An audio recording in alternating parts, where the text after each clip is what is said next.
Finally, I am done with LEGO Star Wars The Complete Saga. But I'm not done with LEGO quite yet.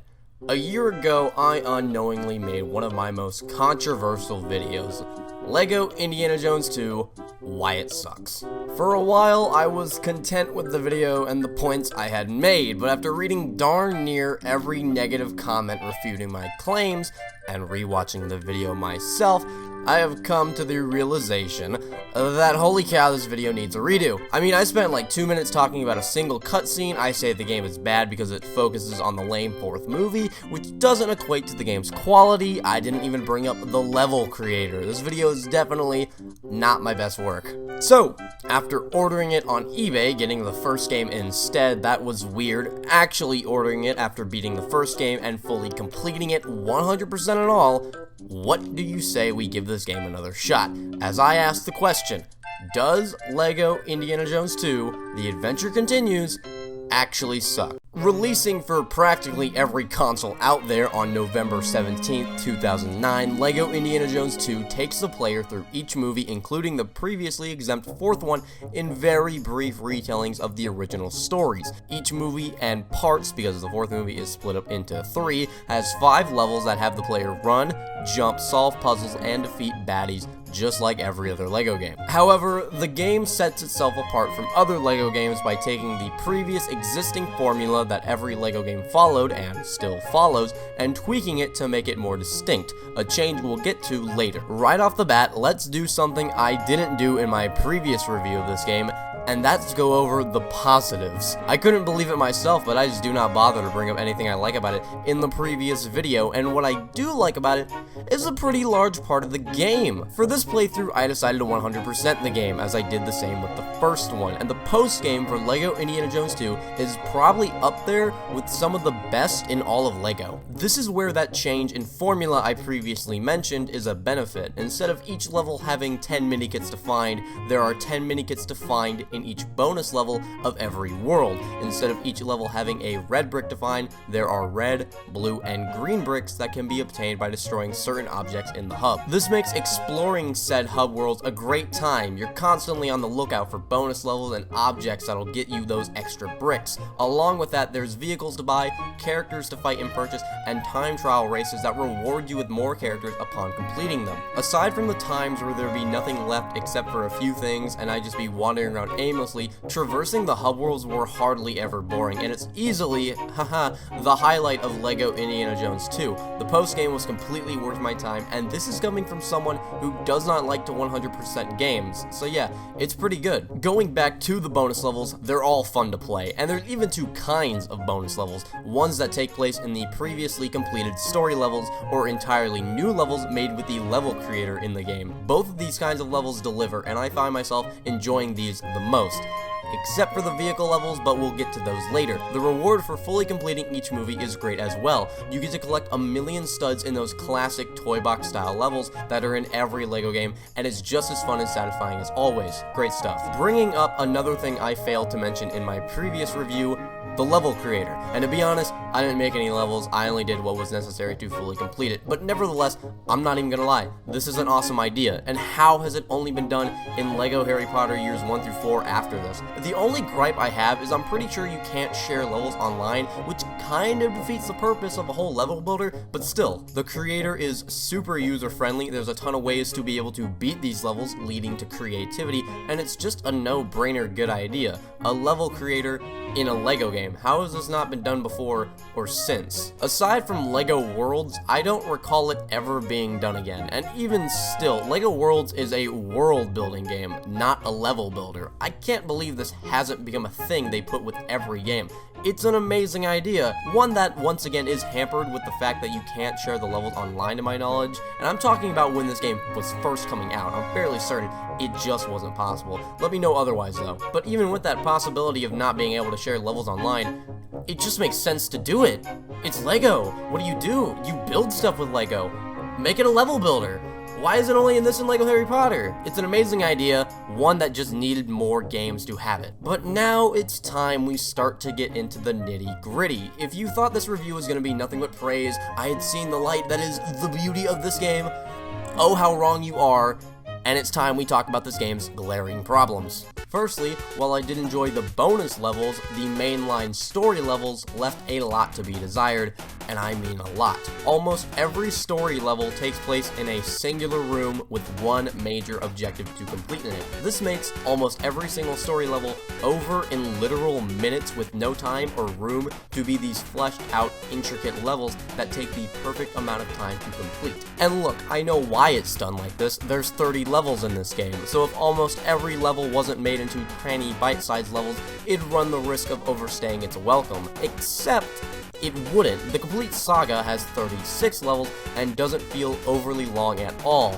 You're able to sit back and enjoy these levels as almost all of them have the proper length to be fully fleshed out that took advantage of the scene of the movie they were recreating near perfectly. Now, some of you are probably saying, yeah, a lot of these levels are short because they've been done before with the first game. It'd just be retreading old ground if they were the same length. But that in and of itself presents another problem with this game. Half of LEGO Indiana Jones 2 has been done before and better. I'm just gonna say it flat out. LEGO Indiana Jones 1 is a much better game, and the quality of levels is the reason for that. They were all long enough for the player to really sit back and enjoy them. Take the level where you first meet Marion and Raiders of the Lost Ark. In the first game, you start in the bar, make your way through the mountains until finally come across a small village where you blow up a truck and end the level. In the second game, you fight a repetitive boss in the bar and the level is over. It's short, it's unengaging, it's too simple to be enjoyable. Again, almost every single level is like this. It makes going through each movie just an overall dull and uncomfortably numb experience. You may be thinking and asking me, how do you hate the story levels but like the bonus levels that take place in the story levels? The reason why is because I found the puzzles in the bonus levels to be more interesting, and it was fun to see how the level had changed and go through a previous location with new characters. Another issue I have are the different kinds of levels. Allow me to explain. LEGO Indiana Jones 2 has 3 kinds of levels: normal stages, vehicle stages, and beat 'em up stage. Each movie and each part of each movie, of the fourth one that is, has 1 vehicle level, 1 beat 'em up level, and both kinds of levels are completely trash. Let's start with the vehicle stages.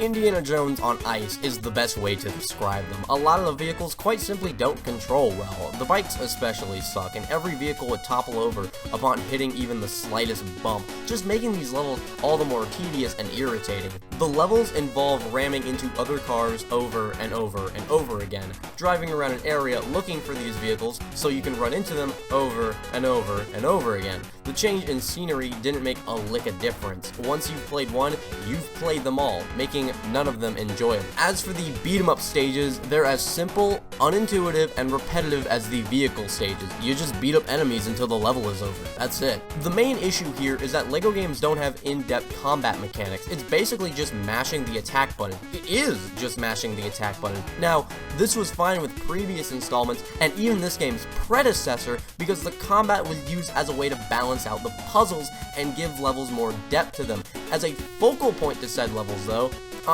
this doesn't make for fun levels. What it does make is for mindless, boring, and uninspired levels that all play out the same, and just make me wish there was something else here. Without a doubt, this is where the game is at its worst. What I find funny is that when this game strays from this formula of short, small levels, it's pretty fun. The first level of Crystal Skull Part 1 is a great example of this. It's segmented into parts and is a perfect length, not too long to be overbearing, not too short to never kick it into second gear. A part of me wishes this game was just the 4th movie so we could actually get levels that I don't finish in the same amount of time it legit takes for me to microwave a Hot Pocket, and not a bunch of short rehashes that just make me want to play the first game instead.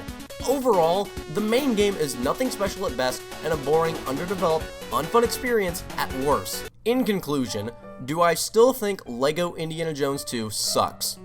Absolutely not. Is it good? For the most part. The review I made a year ago is extremely pessimistic and tunnel vision, purely focused on the bad, not even mentioning what I found enjoyable. And come to find out, There was a fair amount. Like I said in the first half of this review, LEGO Indiana Jones 2's post-game was very fun to play through, and consistently held my interest with entertaining bonus levels, hub worlds that were easy to travel through and were filled with stuff to do. The level creator, while a mode I personally didn't put any time into, is just an awesome idea that should have become a staple, instead of just being in this and LEGO Harry Potter years 1 through 4. Once again, to my knowledge, you couldn't and can't share levels online, but that doesn't change how genius of an idea it is, and it's executed extremely well. Easy to learn and figure out, exceedingly rewarding when you put the work in. The main game, however, was hardly ever fun. Levels were too short to hold my interest, and the vehicle and beat 'em up levels were just awful. They all ended so abruptly, I swear some of them were straight up missing parts of the level that were never there to begin with. Now you're probably saying, well, that should be good for you, since it means you can get to the post-game faster. And no, because I still had to play through it in the first place, and excusing something bad in a game because it benefits the good in some way doesn't change it from being bad. It's still awful. If I had to give this game a score out of 10, I'd probably give it a 6. While I did technically enjoy half of the game, maybe even more than half with how long the post-game is, it didn't change how bored I was for the main game, which was mandatory to get to the stuff I liked, and more players will experience just the main game anyway, making it the negatives that take the forefront. Again, if you thought this review was going to be nothing but praise, that my eyes had finally opened, and I had now realized that this was the best game ever, I'm sorry, but you're sorely mistaken. But now with this re-review, I'm confident in my views and stand by them wholeheartedly. If you disagree with the points I made, let me know in the comments below, please. And if your claims against me are because this game was your childhood and you cherish it with every fiber of your being, I don't care, because I played this game as a child too and am still able to look at it objectively. So, with that all said, I'm easily easy, and I'll see you guys next time.